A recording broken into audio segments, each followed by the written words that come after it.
이스라엘 백성은 하나님의 크신 능력에 힘입어서 이집트의 압제에서 해방되었습니다. 그리고 그들은 40년 동안 광야 생활을 하면서 마침내 주께서 자기들의 조상들에게 약속하신 그 땅으로 들어가게 되었습니다. 젖과 꿀이 흐르는 땅, 가나안 땅으로 들어가게 되었습니다. 한국의 장로교회에서 주로 사용하는 찬송가에는 가나안이 낙원이나 천국으로 묘사가 되었습니다. 그래서 나 가나안 땅 귀한 성에 들어가려고 내 무거운 짐 벗어버렸네. 죄 중에 다시 방황할 일 전혀 없으니 저 생명 시냇가에 살겠네. 들어보셨죠, 이 찬양? 네. 하지만 가나안 땅에는 들어가면은 무거운 짐을 벗는 것이 아니라 우상숭배와 죄와 싸워야 됩니다. 가나안 땅에 가면은 거기서 만족하고 쉼을 얻는 것이 아니라 혹시라도 있을 적들과 싸우고 하느라 긴장을 늦추지 못하고 또 죄의 유혹에 빠지지 않도록 정신을 차리고 깨어 있어야 하는 곳입니다. 죄 중에 매여서 방황할 일 없는 그런 곳이 아닙니다. 가나안 땅에는 생명 시냇가가 없습니다. 그래서 가나안 땅은 천국이 아니에요. 낙원도 아닙니다. 가나안에 들어갔더니 거기에는 하나님을 믿지 않는 불신자들이 가득했습니다. 그들은 하나님을 두려워하지 않았습니다. 우상을 만들어 섬겼습니다. 죄와 불법이 가득했고 부패와 타락이 만연했습니다. 그 땅에서는 안식이 없었습니다. 전쟁을 하고 전쟁에서 살아남아야만 했습니다. 하나님께서는 이스라엘 백성에게 그들에게 맹세로 약속하신 가나안 땅을 상속 유산으로 주셨습니다. 그러나 그들은 그 땅을 차지하기 위해서 그 땅에 들어가거든 그 땅 백성을 살려두지 말고 모두 죽이라고 하셨습니다. 우상들을 파괴하고 우상의 제단들을 다 무너뜨리라고 하셨습니다. 여호수아는 이집트에서 나온 이스라엘 백성을 이끌고 가나안 땅으로 들어가서 가나안 족속과 싸워서 마침내 그 땅을 정복했습니다. 이 가나안 정복 전쟁은 7년 동안이나 계속되었습니다. 이 전쟁은 가나안 족속에게 내린 하나님의 엄중한 심판이었습니다. 우리는 오늘 성경 말씀을 통해서 죄에 대해서 무섭게 진노하시고 또 진노의 형벌을 내리시는 하나님에 대해서 생각해 보고자 합니다.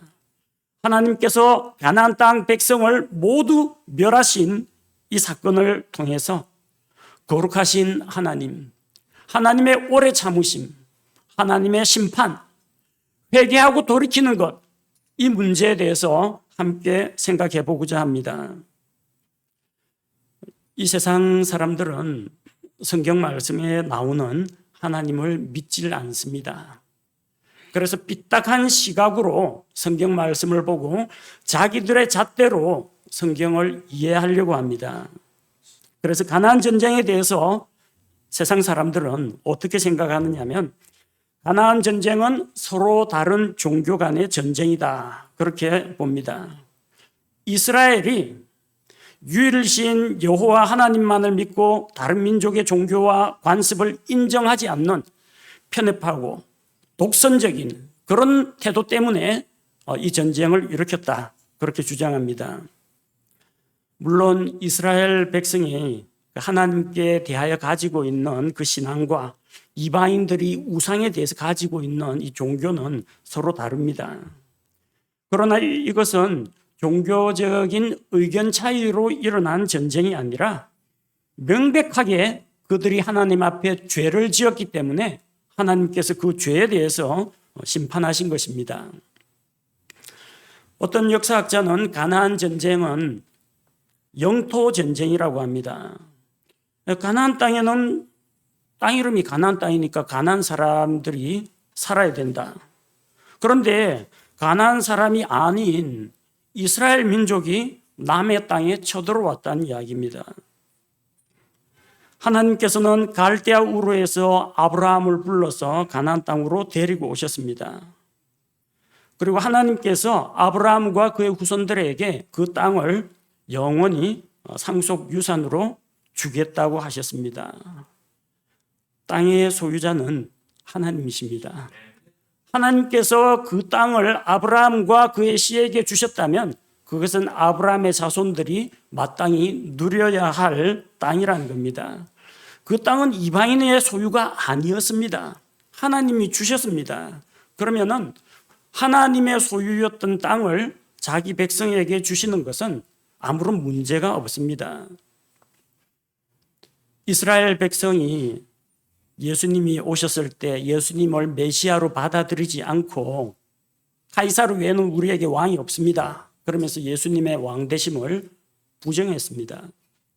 그리고 마침내 그들은 유대 로마 전쟁으로 인해서 로마 군대에 의해서 완전히 멸망하고 살아남은 사람들은 뿔뿔이 전 세계로 흩어졌습니다. 그 땅을 잃어버리고 그 땅을 떠났습니다.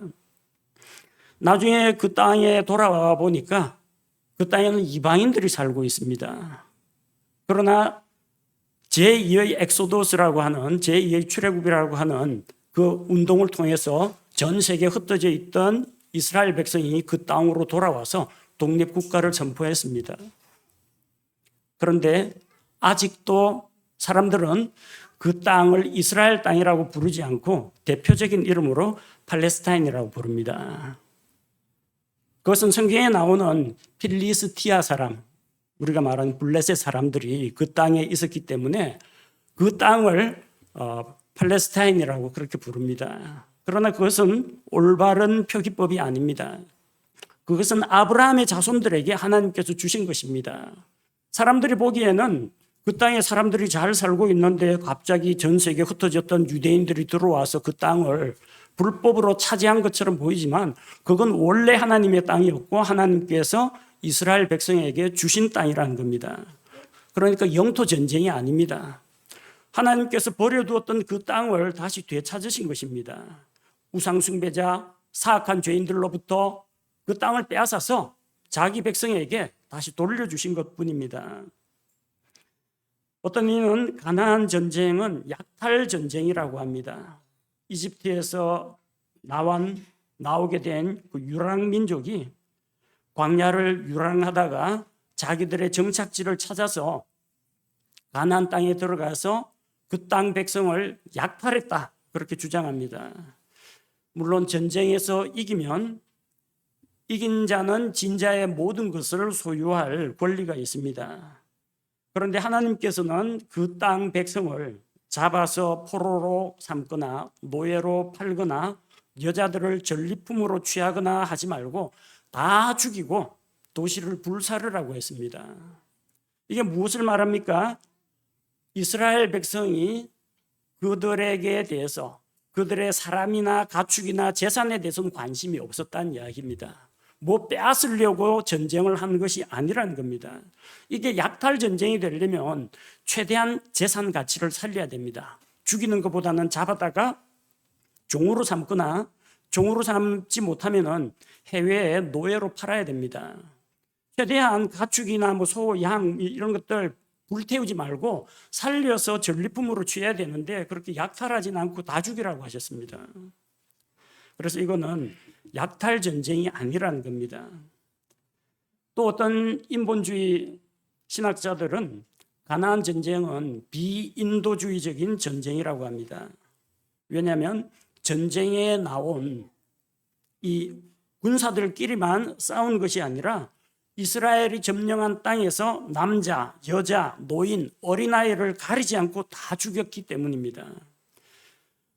세상에 인도주의적인 전쟁은 없습니다. 그렇게 인도주의 정신 찾으려면 전쟁을 하지 말아야 되겠죠. 이것은 하나님의 엄중한 심판입니다. 그들에게 여자나 어린아이도 살려두지 않은 것은 이스라엘 백성이 다른 민족보다 훨씬 흉포하고 잔인했기 때문이 아니라 그들을 살려두면 죄의 불씨를 살려두면 나중에 그들로 인해서 역으로 이스라엘이 죄에 오염될 수 있기 때문에 하나님께서 그들을 진멸하라고 하신 것입니다. 오늘 이 엄중한 하나님의 심판 앞에서 우리는 자세를 낮추고 겸손한 마음으로 하나님께서 우리에게 무엇을 말씀하시는지 귀 기울여 들어야 합니다.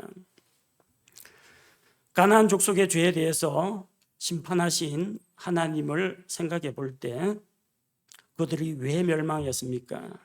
첫째, 가나안 족속은 하나님을 잊어버린 자들이다. 가나안 족속은 하나님을 모르던 자들이 아니라 하나님을 잊어버린 자들입니다. 우리가 일반적으로 생각할 때는 가나안 족속은 이방인, 하나님이 원래부터 없는 그런 버림받은 사람처럼 생각하기가 쉽습니다. 그런데 가나안 족속은 하나님과 아무런 관련이 없는 그런 사람들이 아니라는 겁니다. 창세기 9장 18절 말씀을 보면은 창세기 9장 18절 방주에서 나아간 노아의 아들들은 셈과 함과 야벳이었는데 함은 가나안의 아버지니라. 이 말씀을 대할 때마다 가슴이 참 먹먹해집니다. 참 아깝다라는 것은 생각이 듭니다. 노아의 아들이 함이에요. 함의 아들이 가나안입니다. 노아의 손자가 가나안입니다. 그런 가나안이 어쩌다가 노아가 보통 사람입니까? 하나님의 말씀을 받은 사람입니다. 온 세상에 있는 살아 숨쉬는 사람과 짐승들을 다 하나님의 무서운 심판으로부터 건져낸 사람입니다. 그리고 주변에 나쁜 영향을 미치는 이 거인 족속도 없고 가인 족속도 다 죽었어요. 그야말로 믿음의 가정 노아의 집안이 딱 있는데 그 집 손자가 그래 됐다는 거예요. 제가 아는 신학교 교수님 중에 신학대 학장입니다. 학장. 아들이 있는데 아들이 무신론자가 됐다고 합니다. 진화론자가 되었어요. 그 집이 어려서부터 신앙교육을 잘 시킨 걸로 알고 있는데 중고등학교 때까지는 괜찮았던 걸로 알고 있는데 이제 20대 청년이 되고 자기 머리가 크고 부모로부터 영향력으로부터 독립을 했는데 영 하나님을 안 믿는 하나님은 없다, 신은 없다, 불신자가 되어버렸다고 합니다. 참 안타까운 일이에요. 함은 노아의 아들로서 방주에 탔고 홍수 심판에서 살아남았습니다. 온 지구를 덮는 그 홍수가 얼마나 무서운 건지 함도 다 봤어요. 자기 아들한테 이야기 안 했을 것 같습니까? 다 이야기했을 거예요. 성경에서 제일 오래 살았던 사람이 무두셀라로 969세를 살았습니다. 거의 1000년을 살았습니다. 근데 아담은 930세까지 살았는데 아담하고 무두셀라가 겹치는 기간이 243년입니다. 아담과 무두셀라가 243년 동안 같이 살았습니다. 무두셀라는 노아와 600년 동안 같이 살았습니다. 홍수가 나던 해에 무두셀라는 홍수 전에 먼저 죽었습니다. 그러니까 아담에서 무두셀라가 중계를 떠주면은 노아한테 에덴 동산 이야기가 바로 전달됩니다. 이게 뭐 몇 대, 수십 대를 거치면서 이야기가 왜곡되고 살이 붙고 그런 게 아니라 하나님 창조주 하나님 이야기, 하나님의 심판, 에덴 동산 이야기, 최초의 사람이 어떻게 죄를 지었는가, 하나님이 입혀주신 가죽옷, 메시아를 보내주시겠다는 약속, 아담이 무두셀라한테 이야기하면 무두셀라가 노아한테 이야기해주면 금방 전달됩니다. 이 이야기를 노아가 자기 식구들한테 말 안 했을 것 같습니까? 노아가 살아있는 동안 계속 셈, 함, 야벳에게 이야기했을 것이고 함 역시 아들 가나안에게 이야기했을 겁니다. 그런데 오늘 말씀을 보면 가나안의 후손들은 하나님을 믿지 않고 하나님 대신 우상을 섬기다가 멸망했다는 겁니다. 참 안타까운 일이에요. 제가 중고등학교 시절에 부모님이 믿지 않는 상태에서 몰래 숨어서 교회 다니고 눈치 보면서 교회 다니고 할 때 제일 부러웠던 게 믿음의 집안이었습니다. 제 친구 중에는 3대째가 북한에서부터 신앙생활을 해와가지고 3대가 믿는 믿음의 집안이 있어요. 제 친구입니다. 같은 또래 친구 가운데는 장로님 아들도 있었습니다. 근데 걔들 이야기 들어보니까 엄마가 자꾸 새벽기도 좀 가자고 새벽마다 깨워가지고 힘들어 죽겠다고 그러는 거예요. 성경 안 읽는다고 아버지한테 혼났다고 그러는 거예요. 제가 뭐라고 했는지 아십니까? 배부른 소리 하지 마라. 누구는 성경 읽을 때마다 성경책 빼앗길까 봐 불안해하고 내 나간 사이에 성경책 불태울까 봐 조마조마하면서 성경책 교회다가 숨겨놓고 학교에서 교회 와가지고 몰래 성경 읽고 집에 들어가는데 복에 겨운 소리 하지 말라고 했습니다. 다른 사람들은 부흥회나 학생회 수련회 은혜 받게 해달라고 기도할 때 불신 가정에서 나오는 우리들은 제발 참석할 수 있게 해달라고 그렇게 기도했습니다. 근데 믿음의 집안에서 3대째 믿고 재직들, 장로, 권사 이런 아들, 딸들이 힘들어 죽겠다. 엄마가 자꾸 교회 열심히 내고 성경 읽으라 하고 교회 가라고 하고 그런 게 불편하고 힘들다라는 이야기 들을 때마다 제 마음은 되게 불편했습니다. 참 행복에 겨워가지고 하는 소리라고 생각했습니다. 그래서 그때 분하다. 두고 보자. 내 나중에 결혼할 때는 반드시 예수님 믿고 구원받은 사람하고 결혼해가지고 남부럽지 않게 나도 애들 낳아가지고 신앙교육시키고 크리스찬 가정 만들 거다. 두고 보자. 그렇게 했고 하나님께서 그런 간절한 기도를 또한 들어주셨습니다. 근데 참 안타까운 것은 제 친구들 가운데도 그렇게 신앙이 좋았던 친구들 가운데도 자식이 어릴 때는 이 부모 말씀을 듣고 교회 학교 가고 학생회도 가고 믿음의 모습을 보이다가 자라서 애들이 믿음에서 떠나는 마치 하나님을 처음부터 안 믿었던 것처럼 완전히 딴 사람이 되는 그런 이야기를 들을 때마다 마음이 참 아팠습니다. 가나안 족속은 저 아프리카 밀림에 있어가지고 날 때부터 복음을 한 번도 들어보지 못한 그런 사람들하고는 다릅니다. 바로 윗대가 노아 홍수를 겪고 하나님의 무서운 심판과 구원을 경험한 세대들이 바로 자기 부모인데 그 좋은 환경에서 그 좋은 부모님에게서 이 하나님에 대한 이야기를 듣고 믿음을 키워왔는데 어쩌다가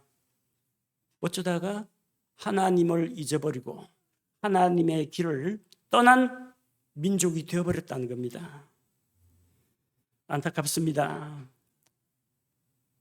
우리 이 말씀을 들을 때 가나안 족속들 옛날에 그러다가 멸망했다며 그런 식으로 생각하시면 안 됩니다. 이게 오늘날 우리 자신의 문제입니다. 이전에 제가 한창 자랄 때 대한민국 인구 중에 4분의 1이 기독교인이고 그런 이야기들 많이 들었습니다.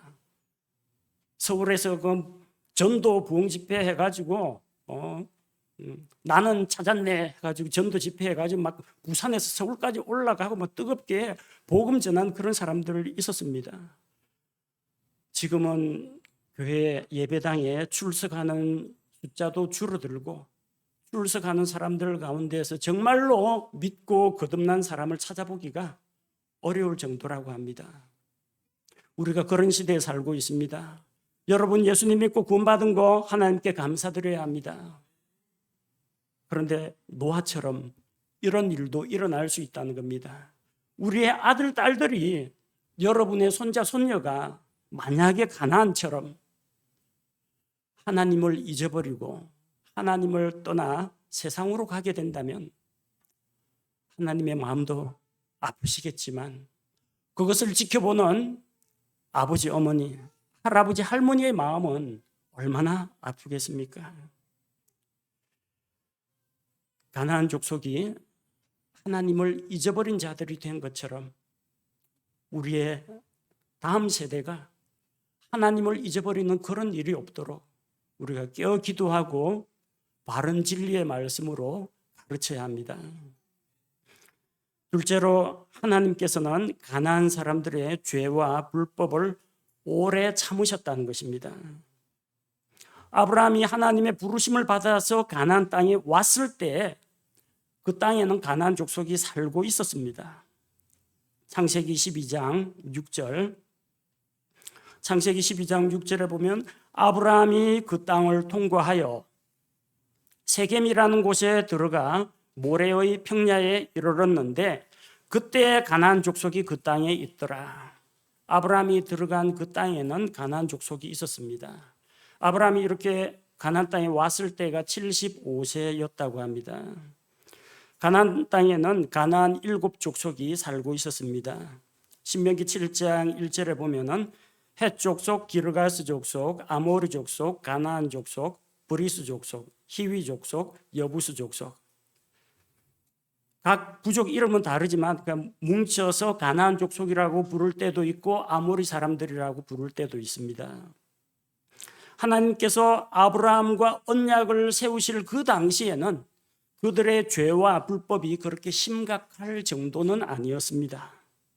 창세기 15장 16절 말씀을 보면 창세기 15장 16절에 그들은 아브라함의 후손들입니다. 그들은 네 세대 만에 여기로 다시 오리니 이는 아모리 족속의 불법이 아직 충만하지 아니하기 때문이라 하시니라. 하나님 앞에서 죄인이긴 했지만 그렇게까지 죄가 만연하지는 않은 상태였습니다. 그래서 하나님께서는 당장에 그들을 멸하지 않으시고 그냥 아브라함이 그 땅에서 그들과 다툼 없이 그 땅에 살도록 하시고 그리고 아브라함, 이삭, 야곱 때 야곱의 일가족 70명이 이집트로 내려가서 가나안 땅을 비워두었습니다. 이스라엘 백성이 가나안 땅을 떠나 있는 그 기간은 가나안 족속이 회개하고 하나님께로 돌아올 수 있는 유예 기간이었습니다. 회개할 수 있는 기간이었습니다. 하나님께서 오래 참고 기다리는 기간이었습니다. 약 400년 동안 하나님께서 400년 이상 그들의 이 죄와 불법을 참고 계셨습니다. 그런데 하나님께서 오래 참으신다고 해서 무한정 참으시는 건 아닙니다. 왜냐하면 하나님의 의로우신 성품 때문에 하나님의 거룩하신 성품 때문에 죄를 그대로 방치해 두진 않습니다. 언젠가는 심판하십니다. 회개할 수 있는 충분한 기회를 주셨습니다. 죄인들이 회개하고 돌아올 수 있는 그 기간을 주셨는데 그 기간 동안에 그들은 회개하기는커녕 갈수록 죄가 만연해졌습니다. 그래서 하나님께서는 이제는 더 이상 참지 않으시고 이스라엘 자손을 사용해서 그 땅의 백성을 하나님께서 공의로 심판하신 것입니다. 하나님께서 우리에게 무엇을 보여주십니까?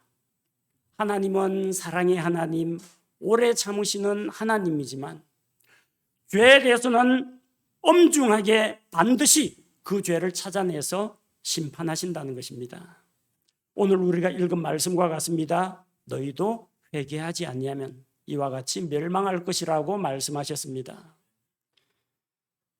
내가 이렇게 방탕한 길로 걸어가도 내가 신앙생활에서 떠나 있어도 하나님께서 하늘에서 날벼락을 안 내리는 걸 보니까 하나님께서 날 사랑하시나 보다. 혹은 내가 이렇게 하나님을 모욕하고 조롱하는데 하나님이 아무런 반응이 없어. 하나님 안 계신 거 아니야? 하나님 없는데 내가 혼자서 지레 겁먹고 있는 거 아니야? 이런 생각을 갖는 사람도 있다는 겁니다. 여러분 마음에 찔리는 부분이 있습니까?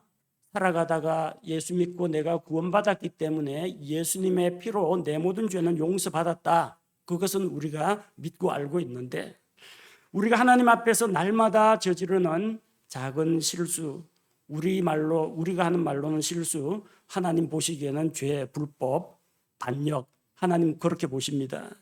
거기에 대해서 내가 얼마나 나 자신에게 대해서 관대하게 나 자신을 방치하고 있지는 않느냐.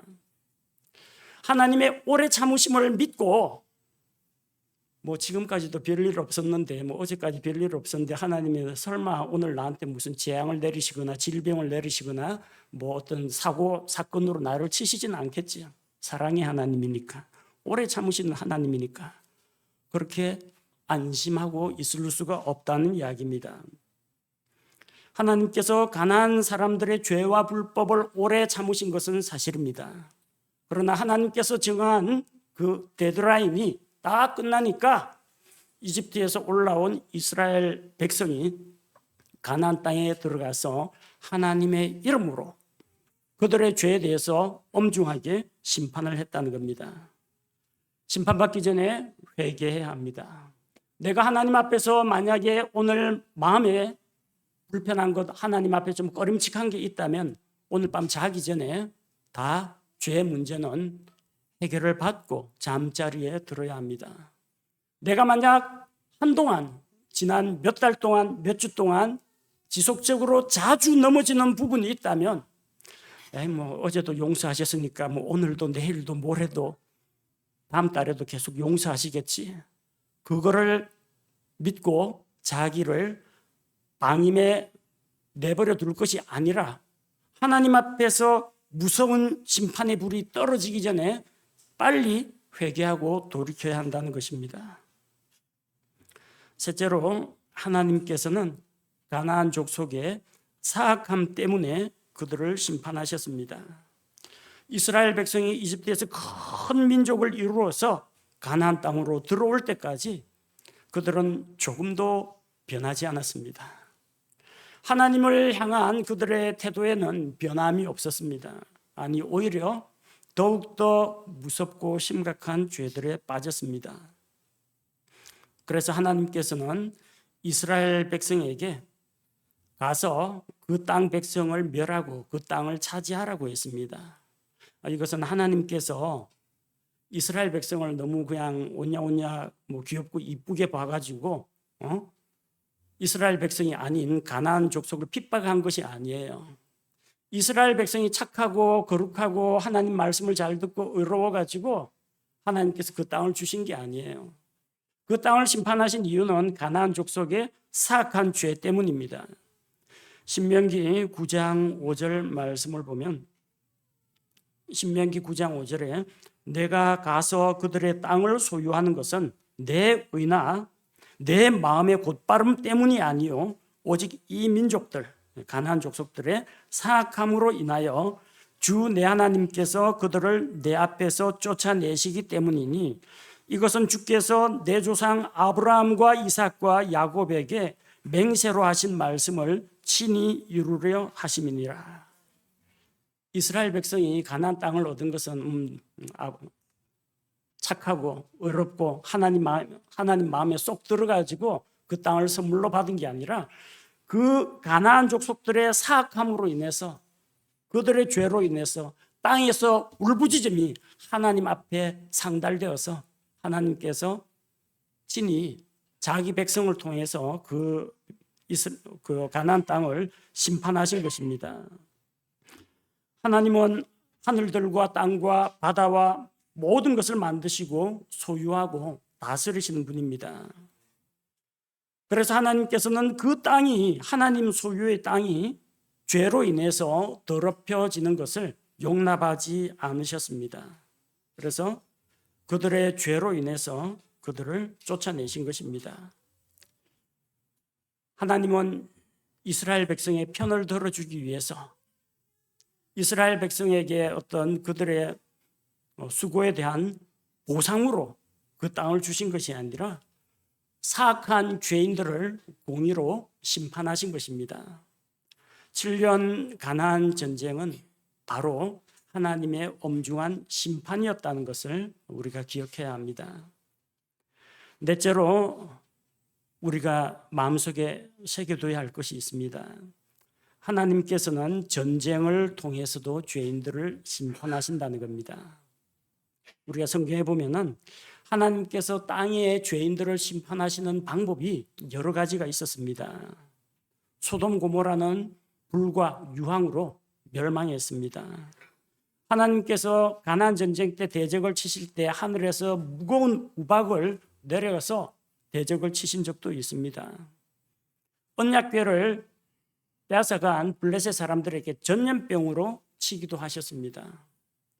하나님 앞에 죄를 지으니까 하나님께서 어떤 유다 왕에게 혹은 헤롯 왕에게 직접적인 재앙을 내려서 그 창자의 병이 들어서 죽게 하고 벌레가 그를 먹어서 죽게 하고 하나님의 치심으로 인해서 직접적인 심판으로 죽은 자들이 있습니다. 그러나 하나님께서 이 세상에 있는 죄인들을 다루실 때 꼭 하늘에서 저 벼락을 탁 던져가지고 날벼락 맞고 죽게 하는 그런 기적을 일으키시지는 않습니다. 하나님께서는 막대기와 채찍으로 심판하신다고 했습니다. 시편 89편 32절에 그때 내가 막대기로 그들의 범법을 벌하며 채찍으로 그들의 불법을 벌하리라 이렇게 말씀했습니다. 이 막대기와 채찍이 무엇을 말하느냐 하면은 물리적인 형태의 징계를 말합니다. 사람들을 통한 것입니다. 대적을 통해서 이 일을 하기도 하시고 가까운 친구의 배신을 통해서 이 일을 이루기도 하십니다. 사무엘기하 7장 14절에서 나는 그의 아버지가 되고 그는 내 아들이 되리니 만일 그가 불법을 행하면 내가 사람들의 막대기와 사람들의 자녀들의 채찍으로 그를 징계하리라. 막대기와 채찍이 뭐라고 했습니까? 사람들을 이야기합니다. 전쟁을 통해서 하나님께서 징계하기도 하신다는 겁니다. 물론 이 세상에서 일어나는 어떤 불행들이 모두 다 하나님의 직접적인 간섭이나 개입으로 인해서 일어나는 것은 아닙니다. 하지만 그 중에 어떤 것은 하나님께서 사람을 통해서 환경을 통해서 그 사람을 하나님께서 징계하기도 하신다는 것을 우리가 기억해야 합니다. 어떤 분은 양심이 좀 너무 예민해가지고 주일날 예배를 한번 빠졌습니다. 그러면서 하나님한테 혼날까봐 조마조마 일주일 조마조마하게 지냈는데 하필이면 그 주간에 교통사고가 났어요. 이걸 뭐로 해석해야 됩니까? 하나님께서 내가 예배 빼먹었다고 나를 치기 위해서 일부러 교통사고를 일으켰다 이렇게 해석하면은 그거는 조금 너무 과한 해석이 될 수가 있습니다. 왜냐하면 나는 술도 안 마셨고 졸음운전도 안 했는데 저쪽에서 나를 중앙선 침범해가지고 나를 들이받는데 그거 어떻게 피합니까? 또 그 사람이 무슨 하나님의 도구로 저 사람을 치워 죽여야 되겠다 그런 생각을 가지고 운전을 하지는 않았을 겁니다. 근데 양심이 예민한 사람은 그것을 하나님의 징계의 채찍으로 받아들이고 돌이킨다는 겁니다. 그걸 가지고 뭐 하나님의 저주를 받았다, 징계를 받았다 해가지고 하나님을 그 나쁜 분으로 표현하는 건 잘못이지만 그 사건을 계기로 해서 내가 정신 차려야 되겠다라고 생각한다면은 그거는 건전한 생각입니다. 자기에게 일어난 환경을 볼 때 자기 자신을 돌아보고 혹시 이것이 하나님의 진노가 아닐지, 혹시 내가 하나님 앞에서 부족함이 보여서 하나님께서 나를 바로잡기 위해서 이 일을 하시는 게 아닌지 그렇게 생각하는 것은 정상적인 생각입니다. 하나님께서는 자기 백성 이스라엘이 죄를 범했을 때 바빌론을 사용해서 심판하셨습니다. 가나안 족속들의 죄에 대해서는 이스라엘 백성을 가나안 땅에 들여보내가지고 그 가나안 족속들을 다치게 하셨는데 그 땅에 이스라엘 백성이 자리를 잡고 왕국을 건설하고 시간이 흐르다 보니까 우상숭배하고 하나님의 율법의 말씀을 어기고 주의 명령을 잊어버리고 하나님 없이 살아갑니다. 그래서 사람 막대기와 인생 채찍으로 징계를 하십니다. 하박국 1장 6절에 보면은 하박국 1장 6절에 보라 내가 지어 모질고 성급한 민족 곧 그 땅의 넓은 곳으로 진격하며 자기 소유가 아닌 거처들을 소유할 갈대아 사람들을 일으키노라. 갈대아 사람들, 바빌론 사람들을 일으켜서 이 이스라엘 백성을 하나님께서 징계하시는 것입니다. 이 전쟁이라는 것은 반드시 어떤 군사적, 외교적 갈등 때문에 일어나는 것만은 아닙니다. 하나님께서 전쟁을 사용해서, 전쟁이라는 수단을 통해서, 즉 사람들을 사용해서 하나님께서 죄인들을 징계하기도 하신다는 겁니다. 전쟁을 통해서 죄인들을 심판하시는 그 하나님께서 우리 주변에 하나님께서 어떤 환경의 변화나 인간관계의 갈등이나 내가 안고 있는 어떤 어려움, 고난 이런 것들을 나에게 내려주셨을 때에 내가 정신을 차리고 하나님께로 돌아와야 한다는 겁니다. 다섯째로 하나님께서는 죄의 뿌리까지 뽑기를 원하십니다. 하나님께서는 이스라엘 백성이 가나안 땅에 들어가면 그 땅의 우상들을 완전히 파괴하라고 하셨습니다. 신명기 7장 5절 말씀을 보면 신명기 7장 5절에 오직 너희는 그들에게 이같이 행할지니 곧 그들의 제단들을 헐며 그들의 형상들을 깨뜨리고 그들의 작은 숲들을 찍으며 그들의 새긴 형상들을 불로 태울지니라. 왜 이렇게까지 다 치셨을까요? 그냥 그걸 가지고 그 시대에 살았던 이방 민족들의 어떤 문화유산 뭐 이런 걸로 보존할 수도 있었을 텐데 하나님께서 그렇게 하지 않았습니다. 왜? 이스라엘 백성이 이 가나안 사람들은 자기들의 신들을 어떻게 위했을까 하고 연구하고 배워갖고 따라할까 봐 아예 우상이나 그림이나 제단들, 작은 숲들은 전부 다 찍고 부숴뜨리고 불태워 없애라고 하셨습니다. 자기 백성이 그들과 동일한 죄에 빠지지 않게 보호하기 위한 것입니다. 그리고 하나님께서는 이스라엘 백성이 가나안 족속과 서로 통혼하지 말라고, 결혼하지 말라고 하셨습니다. 출애굽기 34장 16절 말씀을 보니까 출애굽기 34장 16절 또 내가 내 아들들을 위하여 그들의 딸들을 취함으로 그들의 딸들이 그들의 신들을 따라 음행의 길로 가고 또 내 아들들로 하여금 그들의 신들을 따라 음행의 길로 가게 할까 염려하노라. 자, 이스라엘 백성이 자기 아들을 위해서 이방 여인, 믿지 않는 여자를 데려와서 결혼시키지 말라고 한 겁니다. 너희 딸을 이방인에게 시집 보내지 말라는 말씀은 몇 번 안 나오는데 그들의 딸들을 데려오지 말고 그들의 여자를 내 아내로 취하지 말고 이 말씀은 반드시 나옵니다. 왜냐하면 가정에서요 여자들의 영향력이 커서 그래요.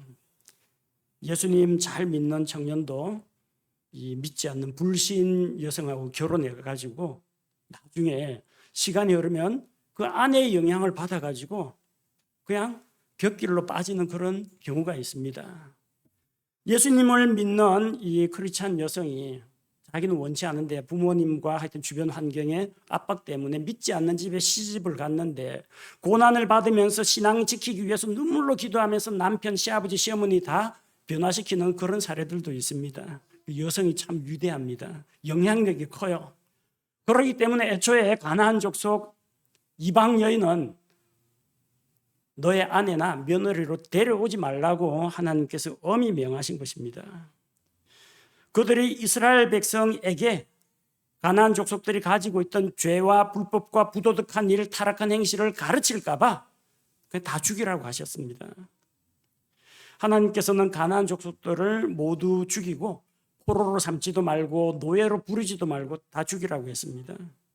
신명기 20장 16절 말씀을 보니까 신명기 20장 16절 주 내 하나님께서 내게 상속재산으로 주시는 이 백성들의 도시에서는 숨 쉬는 것을 하나도 살려두지 말지니라. 무서운 말씀이에요. 그들의 남자 청년, 군대에 전쟁에 나갈 만한 청년들만 이야기한 게 아니에요. 그 땅에 있는 늙은 할아버지건 할머니건 조그만한 어린아이건 가리지 말고 다 죽이라고 했습니다. 그리고 보니까 숨 쉬는 것을 하나도 살려두지 말라고 했어요. 소, 양, 이 가축들도 다 죽이라는 이야기입니다. 살려두지 말라고 했어요. 여호수아 6장 21절 말씀해 보니까 도시 안에 있던 모든 것을 진멸하되 남자와 여자와 어린이와 노인과 소와 양과 나귀를 칼날로 진멸하니라.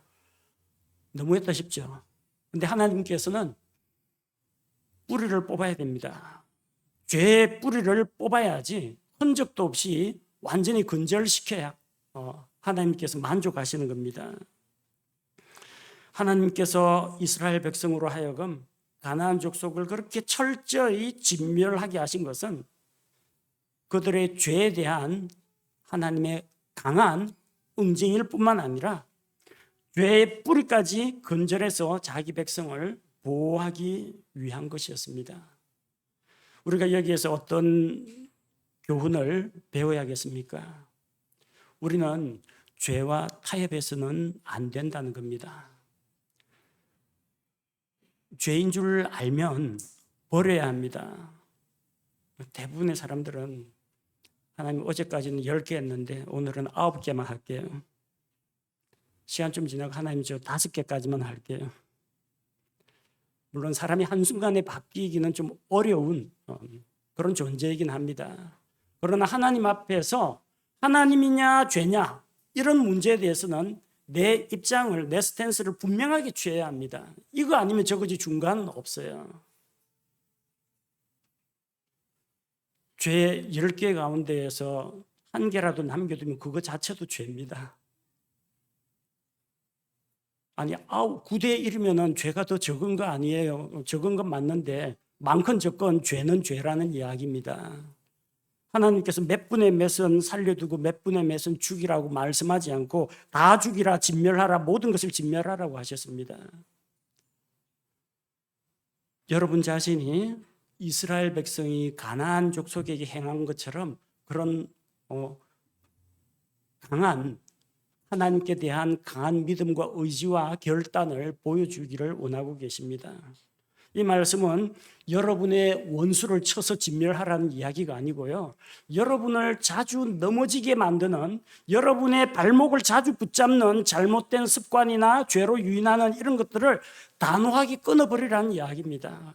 뿌리를 뽑고 근절을 하라는 이야기입니다.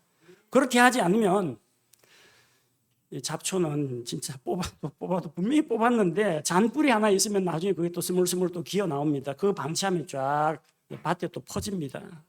농사 짓는 분들은 그거 잘 아실 거예요. 풀과의 전쟁, 벌레와의 전쟁이라고 들었습니다. 작은 죄의 씨앗 하나가 나중에 언젠가는 여러분의 발목을 휘감고 여러분 눈의 가시와 옆구리에 찌르는 것이 될 수가 있습니다. 그래서 하나님께서는 죄와는 단호하게 결별하라. 죄의 뿌리까지 뽑아라. 악의 모든 모양이라도 버리라고 말씀하시는 겁니다. 이스라엘 백성이 가나안 족속을 하나님의 말씀에 따라 진멸하는 그 태도에서 우리는 죄에 대해서 양보하거나 타협하지 말고 단호한 입장을 취해야 된다는 것을 알 수 있습니다. 이 세상은 점점 죄로 가득 차고 있습니다. 언젠가는 이 세상을 심판하실 날이 올 것입니다.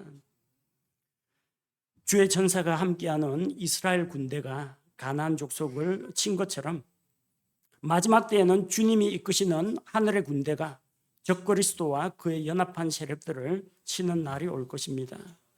예수님께서 심판주로 오셔서 적그리스도 연합군을 치실 때 여러분은 어느 편에 서 있을 것인지 생각해 보십시오. 여러분의 아들, 딸과 손자, 손녀들은 어디에 있을지, 주님과 함께 하늘의 군대에 동참하여 흰옷을 입고 주님을 따르며 내려오고 있을지, 아니면은 나의 후손들은 휴거되지 못하고 땅에 남아서 적그리스도의 군대에 같이 편성되어 있을지 신중하게 생각해야 합니다. 예수님을 믿고 그분의 군사가 된 자들은 주님과 함께 승리의 기쁨을 누리고 영광을 받게 되지만 마귀의 편에 선 자들은 마귀와 함께 꺼지지 않는 불호수 속에 들어가서 영원한 형벌을 받게 됩니다. 사람들은 중용을 이야기합니다. 좌도 아니고 우도 아니고 중도, 보수, 중도, 중립 이걸 이야기합니다. 국가들 가운데에서는 다른 나라의 일체의 간섭을 배격하기 위해서 영세 중립국을 선언하는 나라도 있습니다. 그러나 하나님의 왕국과 사탄의 왕국 사이에는 중립은 없습니다. 하나님 쪽 아니면 사탄의 편입니다. 우리의 입장을 분명히 해야 합니다.